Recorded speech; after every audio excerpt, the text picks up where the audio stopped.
They don't know they're playing football these days. We played in 2 inches of water at Lethbridge, I think. We played on Freshwater Creek, onion grass. You couldn't stand up hardly. We used to have 3/4-inch stops in our boots. We didn't have the ordinary boots they got now. They had straps up the ankle and you tied it round your ankle. Saved a lot of ankles too. I remember playing out at Anarchy one day. We went out on Woolnose bus to Anarchy and the fog was so thick. They used to have fogs in those days, it last for days. And they had to relay the scores up and down the ground, the players, because you only see about 15 yards in front of you.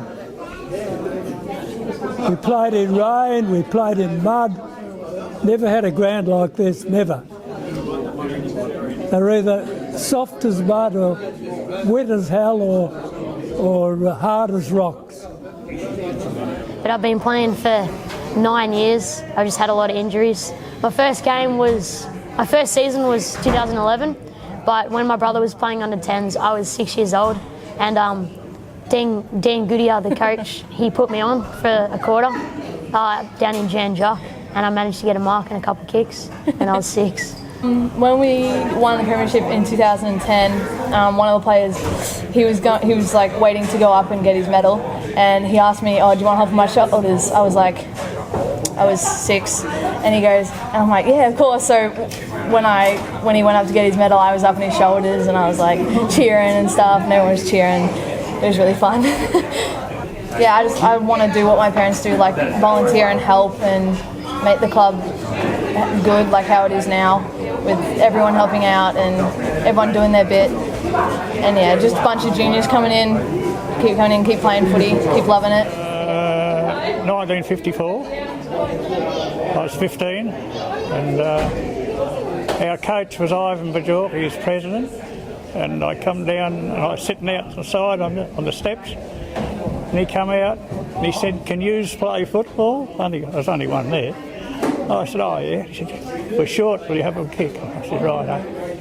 He said, "When we get out in the ground," because he's a big strapping bloke, he said, "I'll look after it." The ball come down, I jumped up on his back and took him off. "You can bloody look after yourself," he said. Now, from the moment we stepped foot in the door, it was just a great country club with great people, and that's continued right through. First game was 1974 over at Leopold. I think we got done by 2 or 3 goals, but it was just fantastic to play my first game. I was given number 36 to wear. I'd never worn it before, but it was a long sleeve jumper which I preferred to play in, and obviously it stuck right through my career, and now with my son Mitchell wearing it, it's a pretty proud number to be involved in the club. Ended up playing 281 games at the club. Was captain for a number of years. Played in 8 grand finals, winning 3, losing 5. And had 3 stints as coaching, and I put my hand up to be president in 2009, and for 4 years it was one of the most rewarding and enjoyable times of my life. Being involved as a player in 8 grand finals and winning 3, they were enormous thrills, but I think the 2009 premiership was the most excited I think I've ever been after a grand final.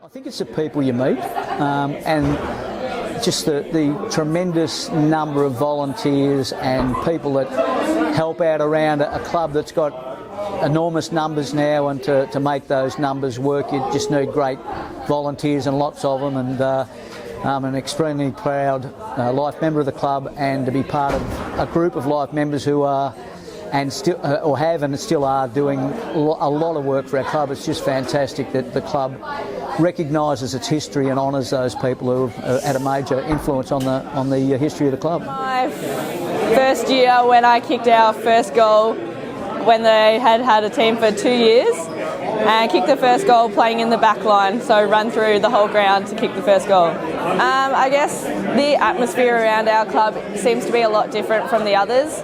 Our clubs really seems to click and a lot just don't seem to bond very well. Oh, I finished up playing quite a few games, of course, but... How many? Oh, 324. About 270 odd in the reserves and the rest in the seniors. It's just great to see young kids start at Auskick and grow up through your footy club and then play senior football and then see them become fathers and parents and their kids doing Auskick. That they're just, it's a fantastic feeling to see your club grow and your town to grow. My playing career with Drysdale was one of hope. I was never a star, but I loved football. And I'll be honest, I used to pray that it would rain on Saturdays because the dry weather footballers would not play in the wet. So I knew I'd get a game. They wouldn't turn up and I'd be there ready to put my gear on. He nominated me to be president of the Drysdale Football Club. Frank Edsel and I used to come down here when the old rooms were here, 12 by 12, 2 rooms 12 by 12 with a passageway up the centre. In fact, I can show you where the passageway was on this place. And we used to rake the pine needles out of this joint where the what do you call them, seasoned workers that used to come here picking peas and digging potatoes and that sort of thing, used to sleep in those two rooms until such times as the football season started.